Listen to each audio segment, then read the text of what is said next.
అందరికీ నమస్తే, welcome to our channel. Telangana ముఖ్యమంత్రి రేవంత్ రెడ్డి గారు కొన్ని కీలక వ్యాఖ్యలు అయితే చేయడం జరిగింది.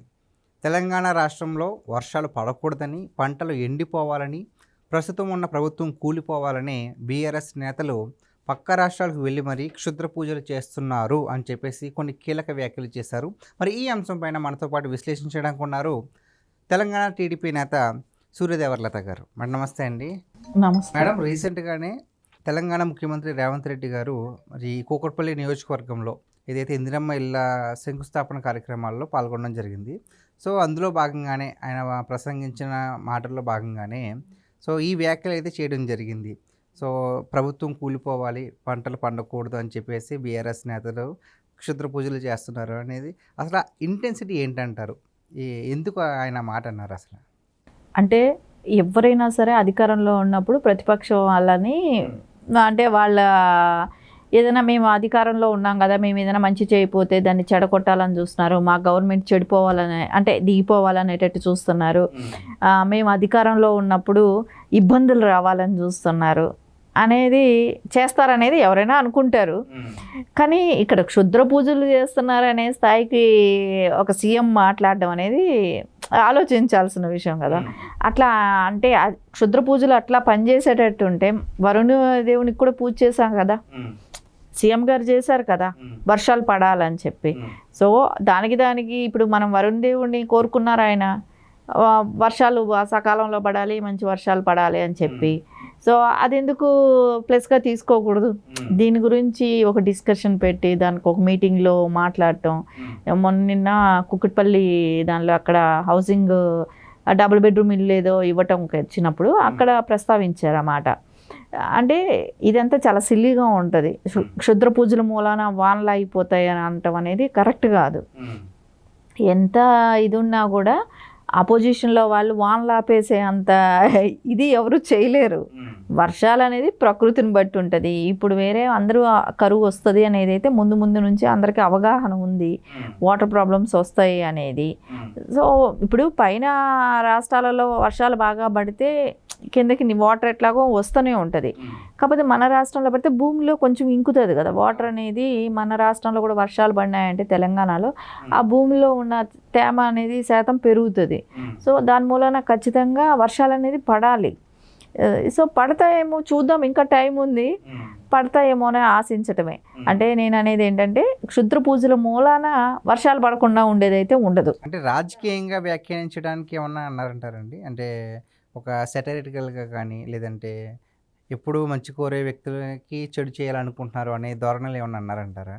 అదే చెప్తారు కదా, ఆబ్వియస్లీ వాళ్ళు చెప్పేది అదే చెప్తారు. అలా ఎండ్ ఆఫ్ ద టైం వాళ్ళు మాట్లాడే మాట ఎట్లా ఉంటుందంటే, మేము మంచి చేయాలనుకుంటున్నాము, వాళ్ళు బీఆర్ఎస్ పార్టీ వాళ్ళు మాకు వ్యతిరేకంగా పనిచేస్తున్నారు అనే మాట వాళ్ళు ఖచ్చితంగా ఆ మాట వాడతారు. సో దాన్ని వాడతారు. కానీ ఇప్పుడు మీరు అలా అనటం అనేది ఒక సీఎం స్థాయి ఉండే వ్యక్తి క్షుద్ర పూజల గురించి మాట్లాడకూడదు. నేను అనేది అది. ఇప్పుడు ఏదైనా వాళ్ళు చేస్తారని అంటే క్షుద్ర పూజల మూలాన వర్షాలు అయిపోతాయి అని అనుకోవటం మటుకు కరెక్ట్ కాదనిపిస్తుంది. బీఆర్ఎస్ పార్టీ ప్రభుత్వంలో ఉన్నప్పుడు ఏకంగా 10 ఏళ్ల పాటు ఉంది, పేదలకు ఇల్లు ఇస్తా అన్నారు, ఇవ్వలేదు. కానీ ఇప్పుడు కాంగ్రెస్ ప్రభుత్వం వచ్చిన తర్వాత అది మేము నిజం చేసి చూపిస్తున్నాము, ప్రజలు మమ్మల్ని ఇంకా కోరుకుంటారని చెప్పేసి అంటున్నారు. ప్రాక్టికల్గా చూసుకుంటే కాంగ్రెస్ వైపు పాజిటివ్స్ ఉన్నాయో, నెగిటివ్స్ అంతకంటే ఎక్కువగానే ఉన్నాయి. ఒక్క హైడ్రా వల్ల ఒకవైపు కూల్చుకుంటూ వస్తున్నారు, మరోవైపు ఇల్లు పట్టాలు ఇస్తున్నారు. అసలు దీని గురించి ఏమంటారు మేడం? అంటే ఇప్పుడు కూల్చుకుంటా హైడ్రా మూలన కూలుస్తున్నారు అని అంటే అది చెరువులు ఆక్యుపై చేసేసి కట్టేసిన స్థలాలు. సో దాన్ని కూల్చడం అనేది నేను అనేది ఏంటంటే హైడ్రా గురించి ఫ్రమ్ ద బిగినింగ్ నుంచి కూడా నేను చెప్పేది ఒకటే ఏంటంటే అందరికీ సమన్యాయం జరగాలి. అక్కడ ఏమంటే చిన్న వాళ్ళది ఏమో ఇండ్లు పగలు కొట్టేస్తున్నారు, పెద్ద వాళ్ళ వచ్చేటప్పుడు వాళ్ళు కోర్టుకు వెళ్తున్నారు, టైం తెచ్చుకుంటున్నారు. ఆ టైం తెచ్చుకున్న తర్వాత కూడా హైడ్రా 2 సంవత్సరాలైనా టైం ఇస్తుంది వాళ్ళకి. అంటే టైం ఇస్తుంది అని అంటాం, ఎందుకంటే టైం 2 సంవత్సరాలు అయినా కూడా కూలగొట్టట్లేదు. ఇప్పుడు ఎంఐఎం వాళ్ళది సల్కంచెర్లో కట్టారు కదా, ఫాతిమా కాలేజ్ ఉంది, సో అలాంటివన్నీ కూడా ఎక్కడ వాళ్ళు ఇచ్చేశారు, వాళ్ళు ఏమి కూలగొట్టలేదు కదా. అంటే ఏంటంటే న్యాయం అనేది సమన్యాయం అందరికీ ఉండాలి. సరే మీరు మంచి పని కోసం కూలగొడుతున్నారు అని అనుకుంటే ఓకే, అది తప్పని ఫస్ట్ ఉన్న వ్యతిరేకత ఇప్పుడు లేదు, జనాల్లో కూడా పాజిటివ్ ఇది వచ్చింది హైడ్రా గురించి. కానీ అందరికీ జరగాలి సమన్యాయం అనేది ఎవరమైనా కోరుకునేది. ఇంకొకటి మీరు ఇండ్లు ఇస్తున్నారు అని అనేది ఖచ్చితంగా వీళ్ళు ఇక్కడ మిగులు బడ్జెట్లో ఉన్న రాష్ట్రంలో తెలంగాణలో ఎప్పుడూ ఇచ్చి ఉండాలి. సుదీర్ఘంగా ఒకే గవర్నమెంట్ 9.5 సంవత్సరం ఉండటం అనేది ఒక అదృష్టం బీఆర్ఎస్కి. ఎప్పుడైనా ఒక 5 ఏళ్ళ తర్వాత కోల్పోయి ఉంటే మళ్ళీ కొత్తగా వచ్చిన వాళ్ళు అది కంటిన్యూ చేయకుండా ఉంటే అది ఇబ్బందిగా ఉంటుంది, మళ్ళీ వచ్చే వాళ్ళకి మళ్ళీ అది కష్టంగా ఉంటుంది. ఇప్పుడు చూడండి ఆంధ్రప్రదేశ్లో ఎలా అయిందో. సార్ టీడీపీ ఉండేప్పుడు సో సంక్షేమ వాళ్ళు కానివ్వండి, అభివృద్ధి కానివ్వండి అన్నీ జరుగుతూ వచ్చాయి. ఎప్పుడైతే జగన్మోహన్ రెడ్డి వచ్చాడో అన్నీ ఆగిపోయినాయి. మళ్ళీ వచ్చి మొదటి నుంచి మళ్ళీ స్టార్ట్ చేయాల్సి వచ్చింది. వాళ్ళకి ఏంటంటే బీఆర్ఎస్కి అవసరం లేకుండా ఉండే 9.5 సంవత్సరం వాళ్ళే అధికారంలో ఉన్నారు, వాళ్ళు అప్పుడే కంటిన్యూ చేసి ఉండొచ్చు. ఇక్కడ తెలంగాణలో ప్రజలు కూడా చాలా స్మార్ట్గా ఆలోచించారు. వాళ్ళు కూడా ఏమనుకున్నారంటే 5 ఏళ్ళు అధికారంలో ఇస్తే సరిపోదు కదా, ఇంకో 5 years ఇస్తే వీళ్ళకి అవకాశం ఉంటుంది ఇంకా చేయటానికి అని కూడా ఆలోచించి ఇచ్చారు కదా. సో అలాంటప్పుడు బీఆర్ఎస్ ఫ్లాప్ అయినట్టే కదా, వాళ్ళు చేయలేదు. సరే ఇప్పుడు మిగులుది తగులుది ఏదైనా ఉంటే వాళ్ళు స్టార్ట్ చేశారా, వీళ్ళు ఎండ్ చేశారా ఏదైనా ఉండొచ్చు. సో అదేదో ముందే కూడా వాళ్ళు చేసి ఉండొచ్చు, ఆ టైం ఉండింది వాళ్ళకి. బీఆర్ఎస్ వాళ్ళు చేయలేదు. వీళ్ళు ఇప్పుడు వచ్చి అవి ఏమైనా కంప్లీట్ ఉన్నటువన్నీ ఇప్పుడు కంప్లీట్ చేసి ఇచ్చారో ఏమో, ఇస్తున్నారు. సో ఖచ్చితంగా అది వీళ్ళు మేం ప్లస్ అని చెప్పుకోవటానికి అవకాశం ఉంటుంది కదా, వాళ్ళ చేతుల మీద ఇస్తున్నాము కదా అని చెప్పి. కానీ ఇది ఎప్పుడో జరుగుండాల్సిన విషయం. మేడం ఇక్కడ చూసుకుంటే కనుక 2 ప్రధాన పార్టీలు బీఆర్ఎస్ కాంగ్రెస్ 2 పోటాపోటీగానే ఉన్నాయి. అయితే మరి ఆ తర్వాత వచ్చే ఎలక్షన్స్లో ఏ పార్టీ ముందంజలో ఉండే అవకాశం ఉందంటారు? ఖచ్చితంగా ప్రజల్లో అయితే బీఆర్ఎస్కి కాంగ్రెస్కి 2 పార్టీలని చూశారు తెలంగాణలో. సో ఖచ్చితంగా వాళ్ళకి అవకాశం లేదు. అయితే కవిత గారికి ఉంటుంది అంటారండి? కవిత గారిని ఎవడని పట్టించుకుంటున్నారు? కవిత గారిని గురించి ఆలోచించే అంత నాకు తెలిసి కవిత గారిది అంత ఏమీ అంత ఉండదు. సో ఆవిడ ఎలక్షన్ వరకు ఏదో ఇంకొంచెం హైప్ వస్తే ఏదైనా ఏ పార్టీతోనైనా విలీనంకి వెళ్తుందేమో. ఖచ్చితంగా అలాంటి దిశగా ఆలోచించాలి. కానీ ఇండివిజువల్గా వెళ్తే అది బీఆర్ఎస్కి నష్టం. బీఆర్ఎస్ ఓట్ బ్యాంక్ ఏమైనా ఉంటే చీలుస్తుంది.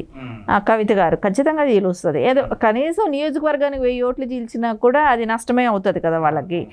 ఆ రకంగా అయినా వాళ్ళకి నష్టం అవుతుందేమో. కానీ ఈ 2 పార్టీలకి తెలంగాణ వచ్చిన దగ్గర నుంచి అధికారం ఇచ్చి చూసాం కదా, ఎక్కడ కూడా అవి నిరూపించుకోలేకపోయినాయి. ఇప్పుడు కొత్త పార్టీకి ఖచ్చితంగా అంటే తెలంగాణ వచ్చిన తర్వాత ఏదైనా వేరే పార్టీ, ఇప్పుడు 2 పార్టీలు చూస్తారు, థర్డ్ పార్టీ ఖచ్చితంగా వస్తుంది. అంటే ఇప్పుడు బీజేపీ ఇప్పుడు దాకా తెలంగాణలో అయితే చూడలేదు కాబట్టి వచ్చే అవకాశం ఉందంటారా? బీజేపీ రావచ్చు, టీడీపీ కూటమితో కలిసి రావచ్చు. సో ఖచ్చితంగా ఏదైనా కూడా జరగచ్చు. ఎందుకంటే 2 పార్టీలకైతే ఇచ్చారు కదా. సో ప్రజలు మళ్ళీ ఏమన్నా ఇంకొకసారి కొత్త ఇప్పుడు మాకు తెలుగుదేశం అనుకోండి, మేము కొత్తగా ప్రూవ్ చేసుకోవాల్సింది ఏమీ కాదు. 9.5 సంవత్సరము వరకు మేము ఇక్కడ అధికారంలో ఉన్నాం కదా, చంద్రబాబు నాయుడు గారిది, ఎన్టీఆర్ గారి టైము ఇంకా ఉన్నాం. సో ఇక్కడ దగ్గర 15 ఏళ్ళ దాకా అధికారం అనేది తెలుగుదేశం చేసి చూపెట్టింది, 15-16 సంవత్సరాల వరకు కూడా. అంటే అట్లాంటప్పుడు ఖచ్చితంగా ఎవరికైనా ప్రజలకు ఎట్లా అనిపిస్తుంది, ప్రూవ్ చేసుకోవాలి, కొత్తగా వచ్చి ప్రూవ్ చేసుకోవాల్సిన అవసరం అయితే లేదు. టీడీపీ గతంలో చేసాం కాబట్టి, అందుకని తెలుగుదేశంకి కూడా కూటమితో కలిసి వచ్చే అవకాశాలు కూడా ఉంటాయి.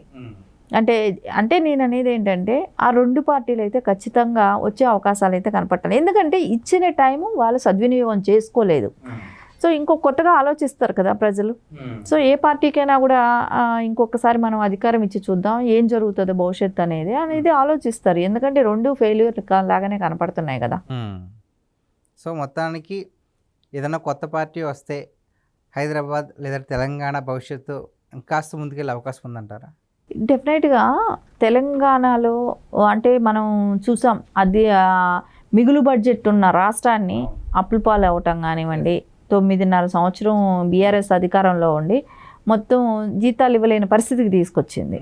సరే కాంగ్రెస్ వచ్చిన తర్వాత వాళ్ళకి ఎంతసేపు నిధులు ఇక్కడ నుంచి తరలించడం సరిపోతుంది, ఎలక్షన్ ఫండింగ్ అంతా. పక్క రాష్ట్రాలు ఎక్కడ ఎలక్షన్లు జరిగినా ఇక్కడ నుంచి ఫండింగ్ తరలించడం ఉండేది. ఎందుకంటే కాంగ్రెస్ తక్కువ రాష్ట్రాల్లో ఉంది కాబట్టి మహా అయితే తక్కువ, అంటే ఎక్కడ ఎలక్షన్లు జరిగినా ఏ రాష్ట్రాల్లో అయితే అధికారంలో ఉన్నారో ఈ రాష్ట్రాల నుంచి ఫండ్స్ తరలిస్తున్నారు. సో దాని మూలాన ఉపయోగం లేదు. సో ఇవన్నీ కూడా ప్రజల దృష్టికి వెళ్తాయి కదా. ఇవన్నీ ఖచ్చితంగా రేపు పొద్దున ఎలక్షన్ వచ్చినప్పుడు సో వీళ్ళిద్దరికీ చెక్ పెట్టే అవకాశం ఉంది.